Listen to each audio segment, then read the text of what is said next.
AKP Kombes Pol Aswin Siregar. Aswin menjelaskan bahwa tidak ada yang meributkan status atau jabatan yang bersangkutan. Pasalnya penangkapan yang dilakukan Densus 88 murni dilihat dari adanya tindakan terkait terorisme. Karena bahwa memang ada nama atau sosok populer yang akan diangkut oleh Densus 88. Pasalnya dari informasi jaringan JI.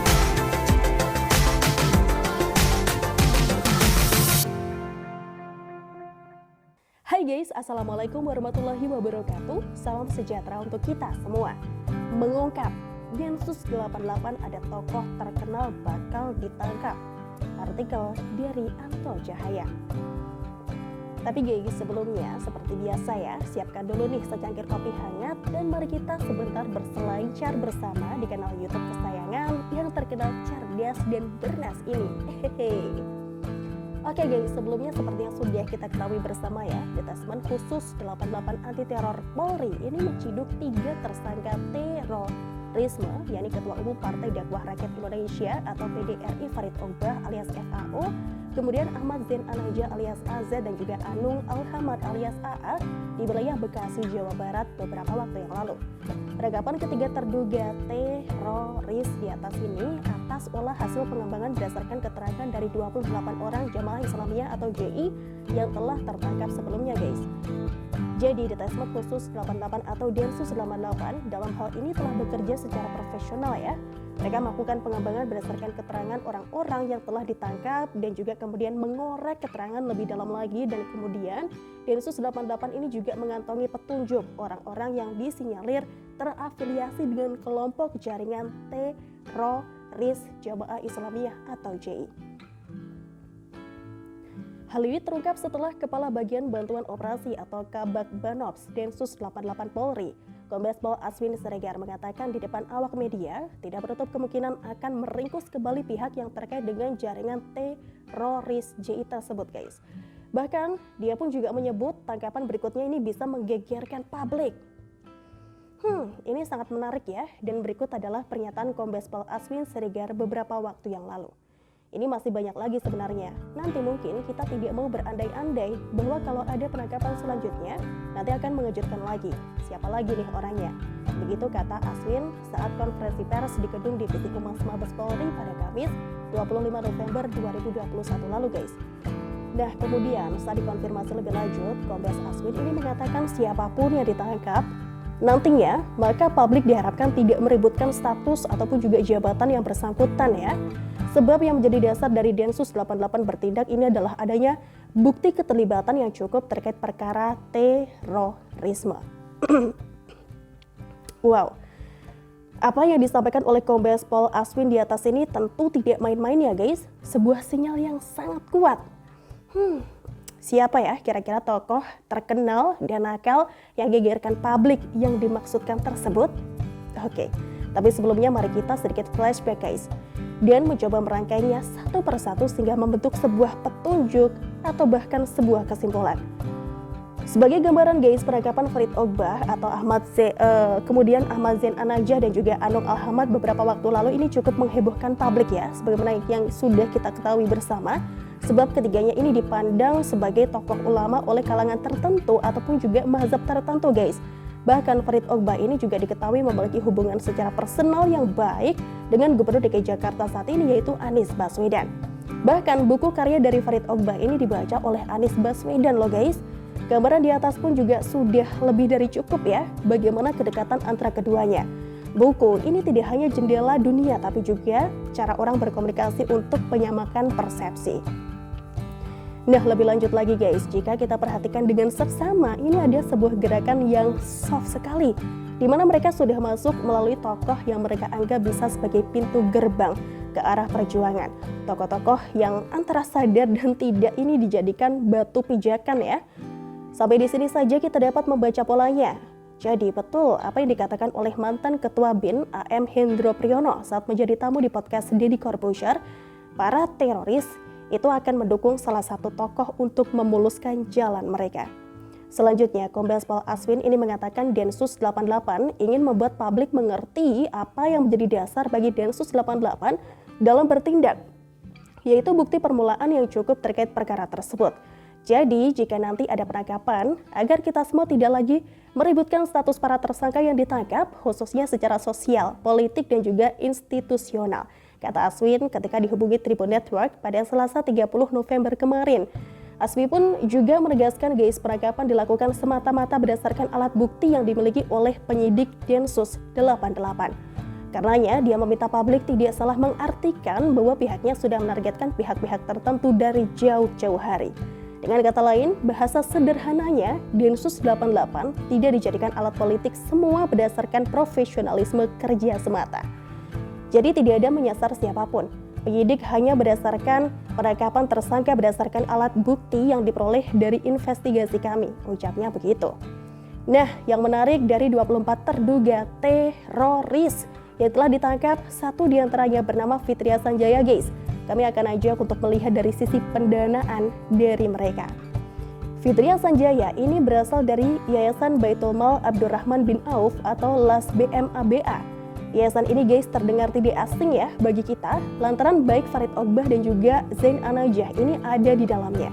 Zain An-Najah ini merupakan Ketua Dewan Syariah Lembaga Amil Zakat Baitul Mal Abdurrahman bin Auf atau BMABA, sedangkan Farid Ogbah ini adalah anggota Dewan Syariah LAS-BM-ABA. Selain itu guys, seperti yang sudah kita tahu juga, Zain An-Najah ini juga merupakan anggota Fatwa Komisi MUI. Menurut pengakuan Fitria Sanjaya, yayasan ini mampu merengkuh dana publik hingga 28 miliar rupiah per tahun dari sumbangan masyarakat guys.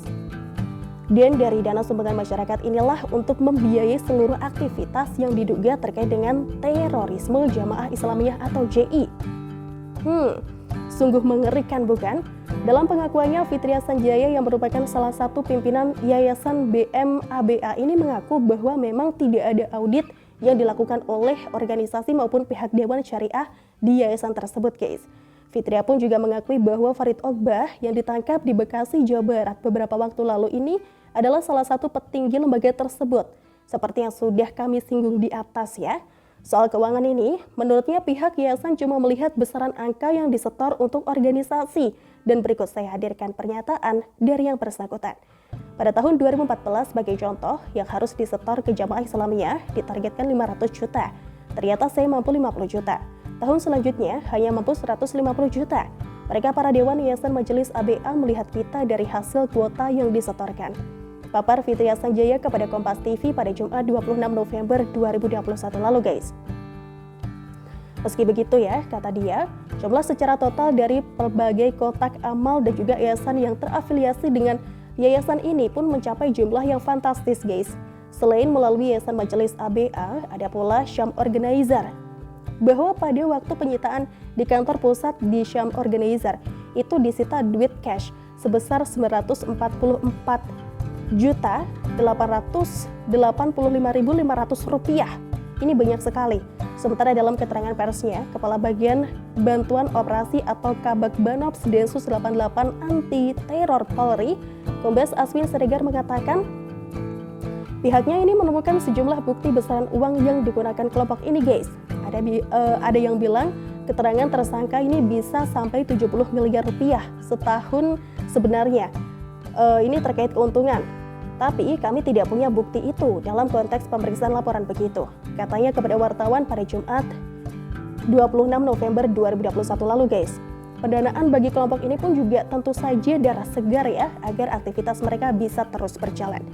Bagi kami ada yang cukup menggelitik nih, berdasarkan pengakuan Fitria Sanjaya dan juga diperkuat dari analisis dari kepolisian, yaitu sumber dana mereka yang datang dari masyarakat. Mari kita coba cari tahu guys. Seperti yang sudah kita ketahui bersama sebelumnya, Densus 88 pun juga sudah mengamankan kotak amal ya, yang diduga sebagai sumber dana kegiatan. Jika di total ini sudah ada ribuan kotak amal sejak Densus 88 mengendus cara mereka mendapatkan sumber pendanaan guys. Sekarang coba kita sedikit mengingat lagi siapa tokoh-tokoh yang selama ini getol mengkritik kinerja Densus 88 yang menyasar atau mengamankan kotak amal. Siapa saja tokoh yang keras mengkritik Densus 88? Berikut sudah kami rangkum. Baik, yang pertama guys, ada tokoh yang pasti sudah kita kenal ya semuanya, yaitu Fadlizon, politisi dari Gerindra. Fadlizon mengkritik keras Densus 88 dan berikut pernyataannya melalui Twitter yang kemudian dikutip berbagai media. Hampir setiap hari tangkap teroris. Apa yang diteror? Mau teror siapa? Kalau di luar negeri biasanya teroris mengaku apa tujuan dan kehendaknya. Ini malah melawan kotak amal dan kurma, urus KKB di Papua, ujar Fadlizon dalam cuitannya di akun Twitter @fadlizon pada Selasa 9 November lalu. Bahkan sebelumnya guys, politikus Gerindra itu pun juga mengusulkan ya agar Densus 88 dibubarkan. Fadli juga menyebut bahwa aksi terorisme harus diberantas, namun jangan justru dijadikan sebagai komoditas.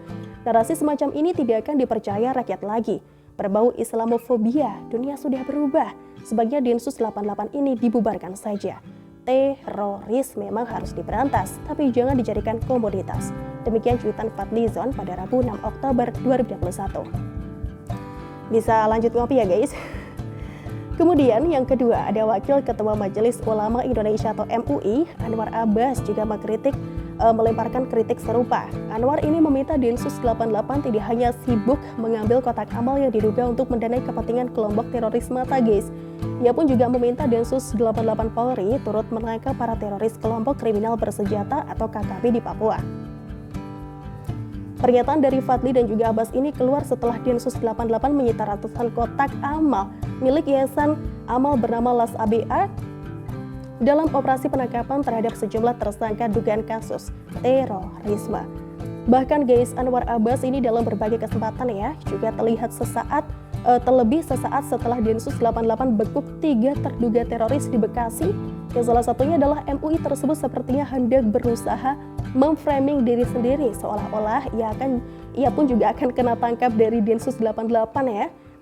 Anwar ini menyebut dirinya bisa saja menjadi korban berikutnya dari kriminalisasi ulama tersebut. Berikut pernyataannya. Saya yakin menjelang 2024 akan ada korban-korban lain, ulama yang akan jadi korban lain, dan bisa juga saya yang akan kena korban. Pungkasnya seperti itu. Coba guys, perhatikan narasi yang dibangun ya. Kriminalisasi ulama jelang 2024 dan juga korban-korban lainnya. Padahal jelas Densus 88 ini bekerja sesuai dengan protap dan juga sama sekali tidak ada hubungannya dengan upaya mengkriminalisasi ulama, apalagi dikaitkan dengan politik. Itu hanya cara Anwar Abbas mencoba membelokkan tujuan dari Densus 88.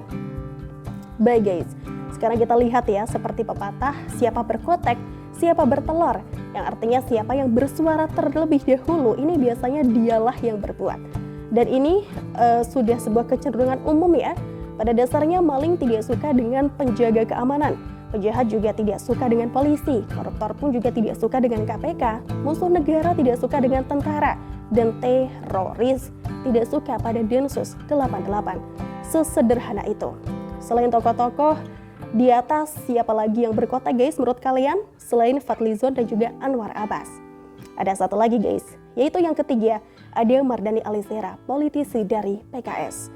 Politisi ini paling suka membuat tagar dengan narasi perlawanan. Sesaat setelah 3 terduga teroris Bekasi ditangkap, berikut pernyataannya. Sungguh menimbulkan keprihatinan banyak pihak, jangan sampai memperkuat dugaan masyarakat tentang rezim Islamofobia. #SaveUlama. Tulis Mardhani pada Selasa 16 November 2021 lalu guys. Dan kiranya masih banyak ya tokoh-tokoh yang bersuara dan juga mengkritik usaha Densus 88 membongkar jaringan teroris di negara kita tercinta. Dan di sini kami menggunakan analisis dari peneliti Ruang Ngobrol Karis Hadirin, yang mengaku tidak heran guys jika benar ada nama besar yang diangkut ke depan. Sebab menurutnya dari informasi grassroots, dalam jaringan JI banyak diketahui bahwa nama-nama besar terlibat sejak lama, mulai dari akademisi hingga politisi. Kalau sampai terjadi akan ada 2 kemungkinan soal siapa yang bakal diangkut. Pertama, dari kalangan pengamat atau akademisi, kedua politisi. Karena ada beberapa nama yang setahu saya dulu pernah diduga ikut terlibat dalam dan dipakai oleh jaringan. Tapi sampai sekarang masih tetap aman dan bebas. Orang-orang ini punya nama besar dan cukup punya pengaruh, kata Kari seperti itu. Keterlibatan mereka pun ditengarai sudah lama guys, bahkan diduga sebelum kasus penistaan agama oleh Basuki Cahayapurnama alias Ahok terjadi. Menurutnya nama-nama ini bermain 2 kaki ya, di mana di satu sisi mereka memainkan posisi mereka sebagai pejabat yang memiliki otoritas, namun di sisi lain bermain di grassroots memainkan isu agama di kelompok-kelompok Islam yang semuanya mengarah ke JI. Seruput lagi kopinya guys. Berdasarkan informasi yang dihimpunnya, Karis ini mengatakan beberapa nama besar ini juga kerap bermunculan di televisi dan juga menjadi media darling. Selain itu, mereka juga diketahui berasal dari oposisi dan juga terlibat aktif dalam demonstrasi persaudaraan alumni atau PA212. Well, kiranya semakin terang benderang ya. Nah, siapa tokoh yang berasal dari politisi dan siapa tokoh yang dari pengamat atau akademisi? Kami sudah berusaha menyusun puzzle yang berserakan itu guys. Kita semua akan menunggu derap langkah gagah dari Densus 88 dan tokoh siapa yang biasa wirawiri di televisi yang dimaksudkan oleh Densus tersebut. Kita tunggu tanggal mainnya. Bagaimana menurut Anda? Demikian salam dari Anto Cahaya. Wow, merinding guys. Kalian bisa coba tulis pendapat kalian di kolom komentar ya. Dan terima kasih sudah nonton Suara Ranah episode kali ini. Kita jumpa lagi besok. Bye-bye. Wassalamualaikum warahmatullahi wabarakatuh.